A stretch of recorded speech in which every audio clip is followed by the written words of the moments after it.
આજુબાજુ ગામના બધા સરપંચોએ સપોર્ટ કર્યો. સ્થાનિક લોકોને જ અન્યાય શું કહેવું? સ્થાનિક લોકોને અન્યાય છે એટલે અમે બધા ભેગા થયા છે અને અમારી એક જ મેનેજમેન્ટને એ જ વાત છે કે અમારી આ 120 માણસ છે જે છોકરાઓ છે બહાર 21 દિવસથી બેઠા છે તો એમને અંદર લેતા નથી. મેનેજમેન્ટ કોઈ જવાબ આપતું નથી. તો અમારી માંગ તો એ જ છે કે તમે એમને રોજ પગાર વધારો ના કરશો પણ જે એમને નોકરી છે એમને પાછા લો. અમારી એ બી પણ માંગ છે કે અમે એવું નથી કે એમને પગાર વધારા માટે કરીશું, એમને સ્ટ્રાઇક પાડી છે, પણ અમારી અત્યારે એ માંગણી છે કે તમે પગાર ના વધારો પણ એમને નોકરી તો લો. એમના ઘર ક્યાંથી ચાલે? તમે એમના ઘરે જોઈએ. આ બા બેઠા છે એમને જુઓ, એમનાથી ચલાતું નથી તો એ અહીં આગળ આવ્યા છે તો એમનું ઘર ગુજરાન કેવી રીતના ચાલે? શું નામ? પારુબેન મકવાના, ધનોરા સરપંચ. માસી, ચલાતું નથી તેમ છતાં ખુરશી પર બેઠા છો, ક્યાંક ઘરનો ચૂલો બંધ થઈ ગયો છે, શું કહેવું? અમારે છોકરાને નોકરી લેવા અને પગારે પણ અમારે જો પગાર વધારે 500 રૂપિયા મેં શું કરું? આટલો અબો કર્યો સીધો અંદર આવી. છોકરા શું ખાય? આજે કેટલા દિવસ થઈ ગયા કાના બેઠા છે હે?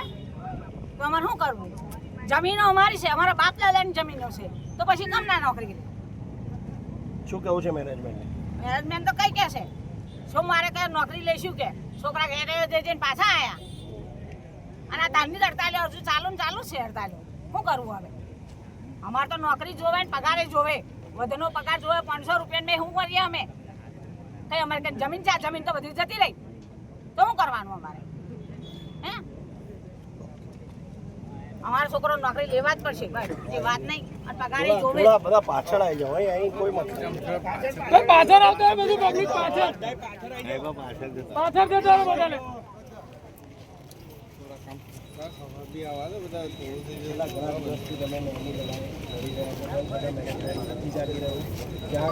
અધિકારીઓની વાત પણ નથી માની રહી, બાપુ આવી ગયા એની વાત પણ ના માની. આજે તમામ લોકો સરપંચો સાથે અહીંયા એક લડત મારવા બેઠા. આ કેન્ટીનના કર્મચારીઓ છેલ્લા 20 વર્ષથી નોકરી કરે છે. અગાઉ બી અમે મીડિયામાં આ નિવેદન આપેલું છે.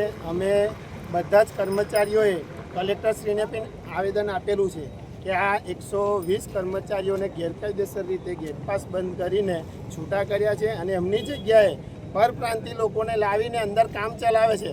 તો શું આ 120 છોકરાઓને જ લઈ લીધા હોત તો એ કામ ચાલતું ને? પણ આજે આ મેનેજમેન્ટની એટલી બધી ક્રૂરતા છે, એ ક્રૂરતાને એ લોકો સાબિત કરવા માગે છે કે અમે તાનાશાહ છે ને અમે તાનાશાહી કરીશું. પણ અમે પણ રાજીવ અગ્રવાલ અને ચંદ્રગુપ્ત ઝાલા સાહેબને જણાવીએ છીએ કે આ તમારી તાનાશાહી અમે બિલકુલ ચલાવી નથી લેવાના. આ 120 કર્મચારીઓને તમારે 20 વર્ષ જૂના છે. સરકાર કહે છે કે 5 થી 10 વર્ષમાં કોઈ બી ફેક્ટરી હોય તો ફેક્ટરી એક્ટ પ્રમાણે એમને કાયમી કરવા જોઈએ.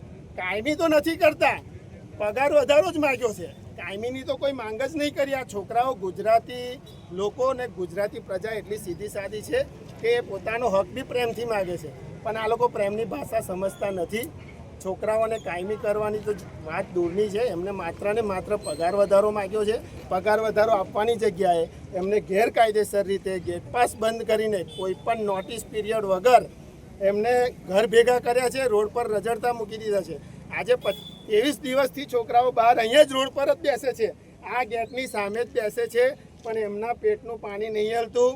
એમને ખબર હોવી જોઈએ કે જે તે સમયમાં જ્યારે આ જમીનો અહીંના લોકલ ગુજરાતીઓની હતી ત્યારે સરકારે એમને વિનંતી કરીને આ જમીનો લીધી છે કે અહીંયા ફેક્ટરી બનશે, તમારો વિકાસ થશે, તમારી આવનારી પ્રજા અહીંયા નોકરી કરશે ને તમારું ગુજરાન ચાલશે. એ જ ભાવુકતાથી અહીંના ખેડૂતોએ જમીનો આપી દીધી, પોતાનો ભોગ આપ્યો અને આજે એ જ લેન્ડ લૂઝરો પોતાની હાજરી માગવા માટે પણ રોડ પર ભીખ માગે છે. એટલા માટે અમે કંપનીને કહીએ છીએ, ખાસ કરીને રાજીવ અગ્રવાલ જે પોતે નોન ગુજરાતી છે, એ ગુજરાતમાં રોજગાર લેવા આવ્યો છે. જાઓ તમારા સ્ટેટમાં જઈને રોજગાર લો તો ખબર પડે. અહીંયા ગુજરાતમાં તમે રોજગાર લેવા આવ્યા છો અને અહીંના ગુજરાતીઓને બેરોજગાર કરીને એમ કહો છો કે અમે ગુજરાતીઓને નોકરી નહીં લઈએ. એટલે આ તાનાશાહી તો અમે બિલકુલ નહીં ચલાવી લઈએ. અને આજે અમે બધા ભેગા થયા છે. આ બધા જ છોકરાઓ છેલ્લા 4 દિવસથી આજુબાજુના ગામના સરપંચોને વિનંતી કરી છે. સરપંચો અહીંયા હાજર થયા છે અને સરપંચોએ પણ એમની વાતચીત કરી છે કંપની જોડે. એમને પત્ર પણ લખ્યો છે કે આ તમારી તાનાશાહી છે ને આ નહીં ચાલે. તમારે આ છોકરાઓને નોકરી પણ લેવા પડશે અને એમનો પગાર વધારો પણ આવવો પડશે. આ છોકરાઓના પરિવારના ચૂલા છેલ્લા 23 દિવસથી મુશ્કેલીમાં મુકાઈ ગયા છે. આવનારા દિવસોમાં તહેવાર આવી રહ્યા છે. તો આ છોકરાઓ, એમના મા બાપ જે વૃદ્ધ થઈ ગયા છે, એમની આશાએ બેઠા છે, છોકરાઓના આશા, અને બેરોજગાર થયા છે, તો એની સંપૂર્ણ જવાબદારી આ રાજીવ અગ્રવાલની રહેશે. રાજીવ અગ્રવાલને અમે એવું કહેવા માગીએ છીએ, ભાઈ તમારી આ માનસિકતા જે છે કે ગુજરાતીઓને નોકરી નથી રાખવાના, લોકલને નોકરી નથી રાખવાના, તો સૌથી પહેલાં તો તમે તમારા સ્ટેટમાં જાઓ અને ત્યાં રોજગાર મેળવો. ગુજરાતમાં આવ્યા છો, અહીંયા ગુજરાતીઓની જમીન ગઈ છે, બરાબર છે. તો અને એક જ વાત, રાજીવ અગ્રવાલ, રાજીવ અગ્રવાલ.